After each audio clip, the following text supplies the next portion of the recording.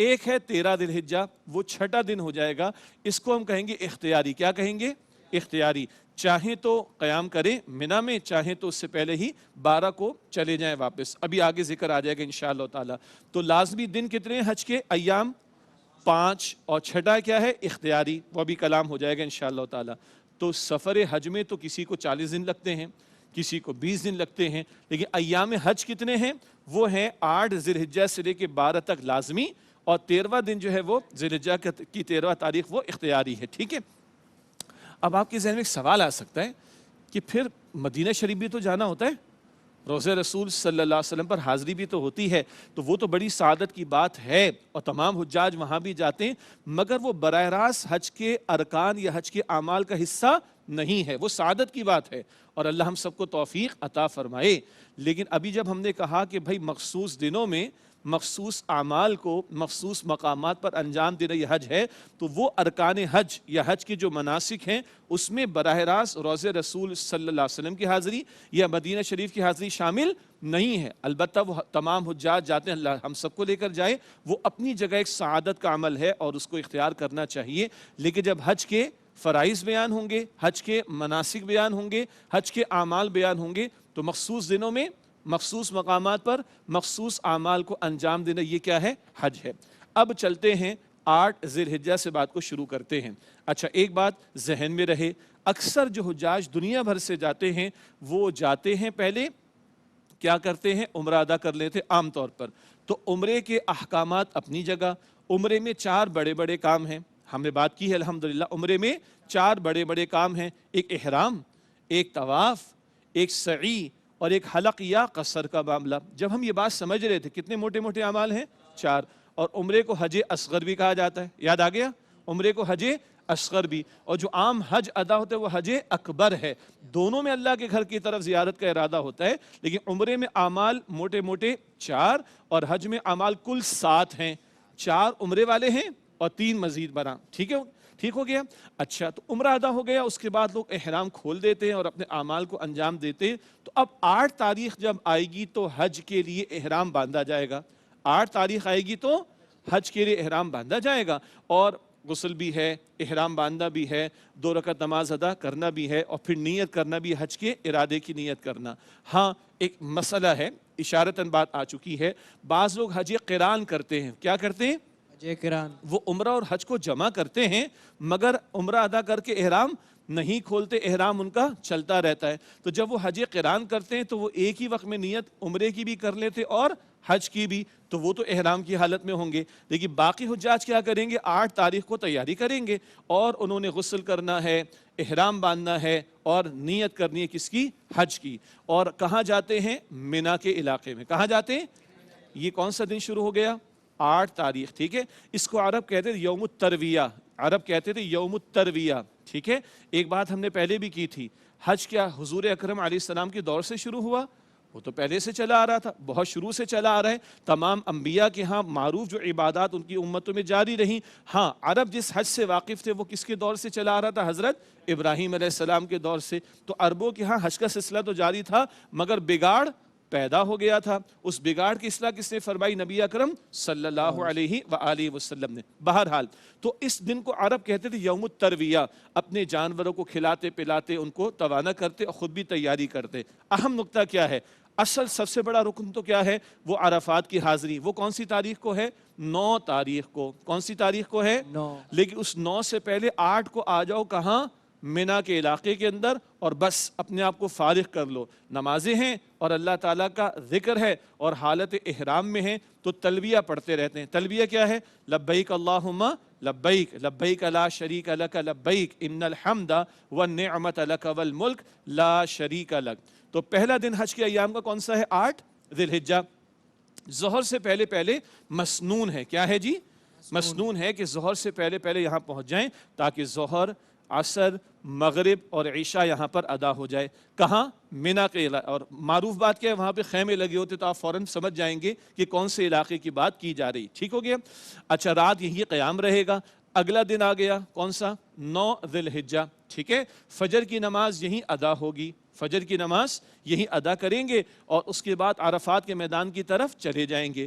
بہت سارے حجاج پیدل بھی جاتے ہیں، چند کلومیٹر کی بات ہے، اور کئی لوگ جو ہیں بسوں میں بھی جاتے ہیں۔ باقی مسائل ہیں، مسائل سے مراد کیا ہے؟ جب اتنے سارے حجاج لاکھوں کی تعداد میں ہیں تو بعض مرتبہ کچھ لوگوں کو 8 اور 9 کی درمیانی شب ہی لے جایا جاتا ہے، تو فقہی طور پر کوئی مسئلہ اگر یہ انتظامی مسئلہ پیش آ جائے تو یہ ایک مجبوری کی بات ہے۔ البتہ جہاں سہولت کا معاملہ ہو تو سنت کیا ہے؟ فجر یہیں مینا کے علاقے میں ادا کرنی ہے اور اس کے بعد کہاں روانہ ہونا ہے؟ عرفات کے میدان میں۔ عرفات کے میدان میں پہنچ جائیں گے، ظہر کی نماز ادا کریں گے انشاءاللہ تعالی، اور سب لوگوں کے لیے تو وہاں مسجد نمرہ میں پہنچنا ممکن نہیں ہوتا، تو اپنے اپنے مقام پر نماز ادا کریں گے انشاءاللہ تعالی حجاج ظہر کی، اور اس کے بعد وقوف عرفہ شروع ہو جاتا ہے۔ کیا شروع ہو جاتا ہے؟ اور اللہ کے پیارے رسول صلی اللہ علیہ وسلم فرمایا کہ الحج عرفہ، حج تو عرفہ کے دن کا نام ہے۔ کیا مطلب؟ عرفہ کا دن 9 ذی الحجہ، یہاں جو پہنچ گیا اس کا حج ہو گیا۔ باقی اعمال میں کچھ کمی رہ گئی تو کہیں دم دے دیں گے۔ دم سمجھتے ہیں؟ کون سا دم؟ دم کہتے ہیں قربانی پیش کرنا۔ تو بعض بڑی غلطیاں ہو جاتی ہیں تو قربانی پیش کی جاتی ہے جانور کی، چھوٹی غلطی ہوتی ہے تو کوئی صدقہ خیرات بھی اللہ تعالیٰ کی راہ میں کیا جاتا ہے۔ بہرحال تو 9 ذی الحجہ کو کہاں آ گئے؟ عرفات کے میدان میں، اور ظہر کی نماز کے بعد طویل وقوف ہے۔ وقوف کیا ہے؟ کھڑے ہو کر دعا کا اہتمام کرنا۔ اللہ تعالیٰ حجاج کرام کی دعاؤں میں ہم سب کا حصہ شامل فرمائے۔ یہی موجود رہیں گے اور اس دن یہی کام کرنا ہے، اور اللہ کے سامنے بھکاری بن کر، فقیر بن کر کھڑے ہو کر دعائیں کرنی ہیں انشاءاللہ تعالی۔ شام کا وقت آ جائے گا، عصر کی نماز بھی ادا ہو جائے گی انشاءاللہ تعالی، اور اس کے بعد غروب تک یہیں رہنا ہے اور یہ وقوف کا معاملہ رہے گا۔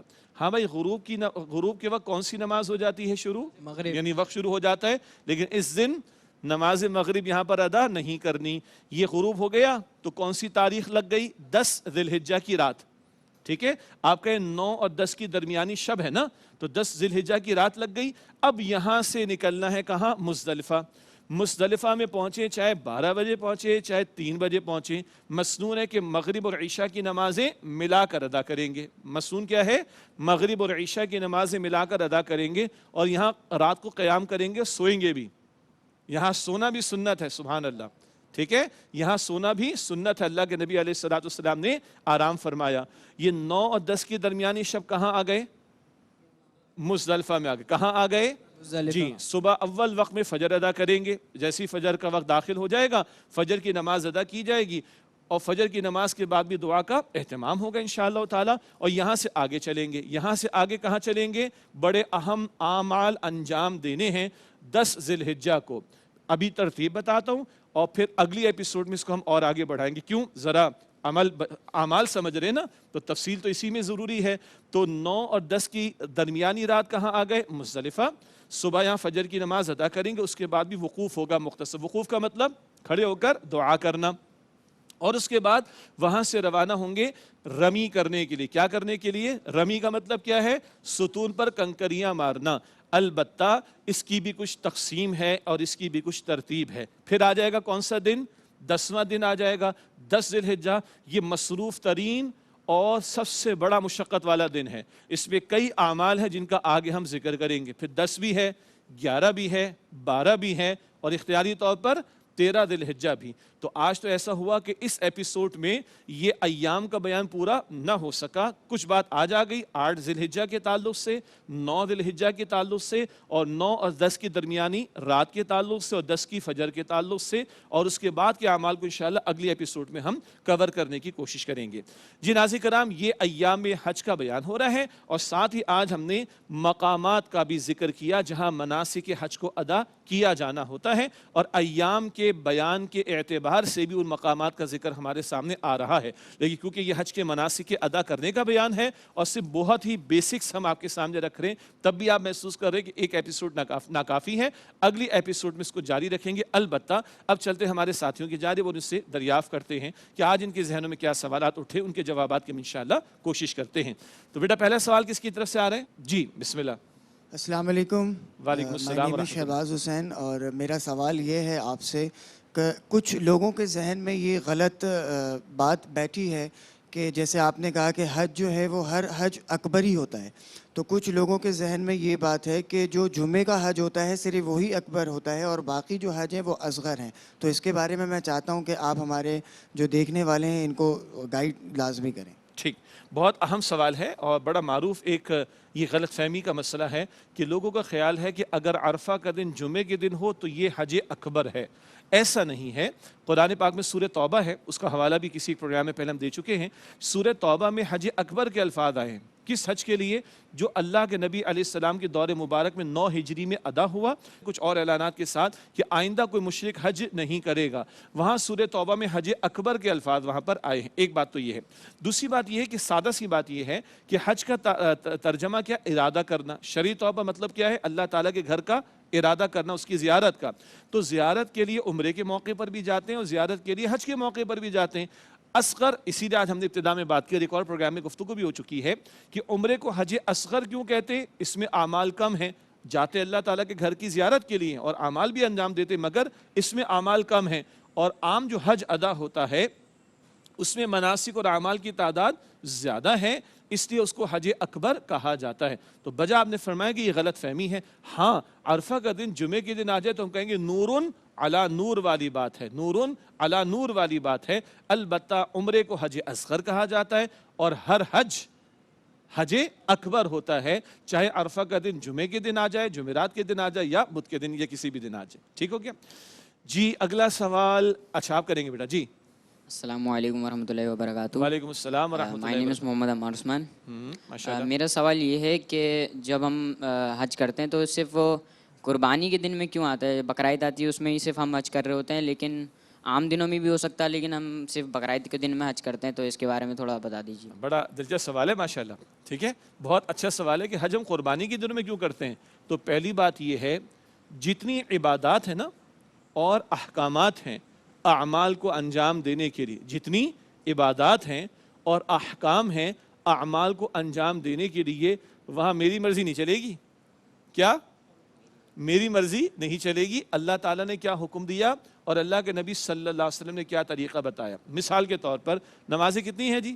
5. فجر میں کتنی رکعتیں؟ 2. ظہر میں 4. عصر میں 4. مغرب میں 3. عشاء میں کیوں بھائی 2 4 4 3 2؟ بھائی اس لیے کہ اللہ کے رسول نے ایسے بتایا صلی اللہ علیہ وسلم. ٹھیک ہے، کوئی کہے کہ ساری 4 4 ہو جاتی، ساری 2 2، نہ، یہاں ہماری عقل نہیں چلے گی، یہاں اللہ تعالیٰ اور اللہ کے رسول علیہ الصلوۃ والسلام کا حکم چلے گا. تو حج کے ایام کس نے معین فرمائے؟ اللہ تعالیٰ نے، اور اس کی وضاحت اللہ کے رسول علیہ الصلوۃ والسلام نے فرمائی ہے. اسی طرح قربانی کا عمل ہمیں کس نے سکھایا؟ اللہ تعالیٰ نے حکم دیا اور اس کی تعلیم اللہ کے نبی صلی اللہ علیہ وسلم نے عطا فرمائی. ہاں، ہم یہ کہیں گے کہ ایک حج کی برکتیں ہیں جو حجاج وہاں جا کر حاصل کرتے ہیں حج کے بہت سارے مناسک کو ادا کرتے ہوئے، اس میں بھی ایک قربانی کا عمل ہے. بات آئی تھی نا قربانی پیش کرنے والی، جو حج اور عمرے کو جمع کر لے تو کیا ہے، اس کو شکرانے کے طور پر قربانی پیش کرنا ہوگی.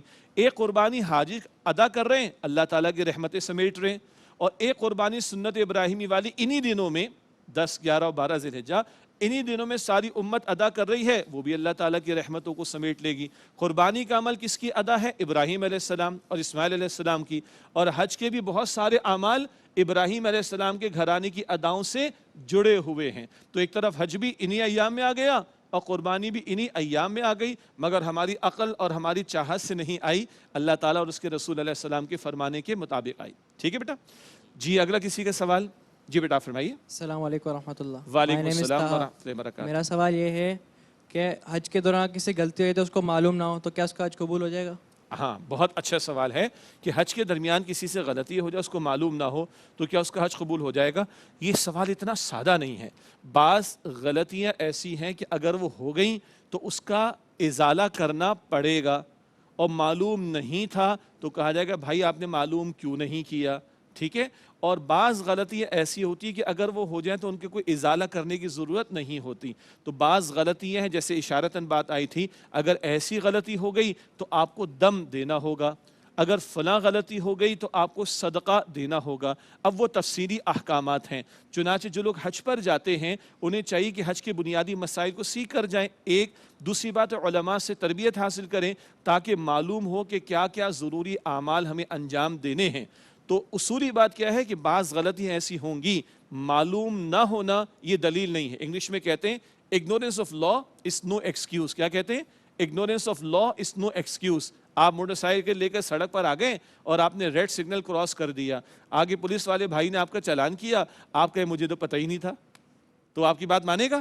نہیں. وہ کیا کہے گا؟ بھائی صاحب آپ جب موٹر سائیکل لے کر آئیں تو آپ کو رولز اینڈ ریگولیشنز پتہ ہونے چاہیے. تو اگر پتہ نہیں ہے تو یہ دلیل نہیں ہے کہ ہماری غلطی چلے گی. ٹھیک ہے, ایسی غلطیاں بھی ہو سکتی ہیں کہ جو مسئلہ نہیں ہے تو وہ تو معاف ہیں, لیکن بعض وہ غلطیاں ہو جاتی ہیں جس میں بڑے بلنڈرز ہو جاتے ہیں, بڑی خلاف ورزیاں ہو جاتی ہیں, تو اس میں کبھی قربانی پیش کرنا ہوگی, بہت بڑی غلطی کے اندر کہیں صدقہ اللہ تعالیٰ کی راہ میں دینا ہوگا. تو وہ تفصیلات پھر اہل علم سے, علماء سے ہمیں سیکھنی چاہیے.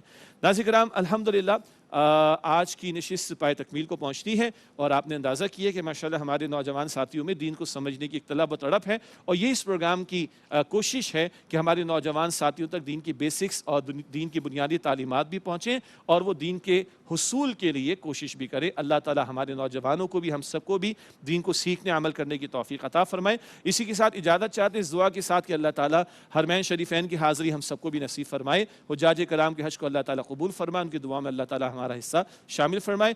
اس انشاءاللہ تعالی اگلے ایپیسوڈ کے ساتھ پھر آپ سے ملاقات ہوتی ہے, تب تک کے لیے اجازت. وآخر دعوانا ان الحمدللہ رب العالمین, والسلام علیکم ورحمۃ اللہ وبرکاتہ. وعلیکم السلام ورحمۃ اللہ وبرکاتہ. ناظرین, اگر آپ ایسی ہی مزید ویڈیوز دیکھنا چاہتے ہیں تو ہمارا ARYQ-TV کا چینل سبسکرائب کیجئے اور بیل آئیکن کا بٹن دبانا نہ بھولیے تاکہ آپ سے کوئی پسندیدہ پروگرام مس نہ ہو جائے.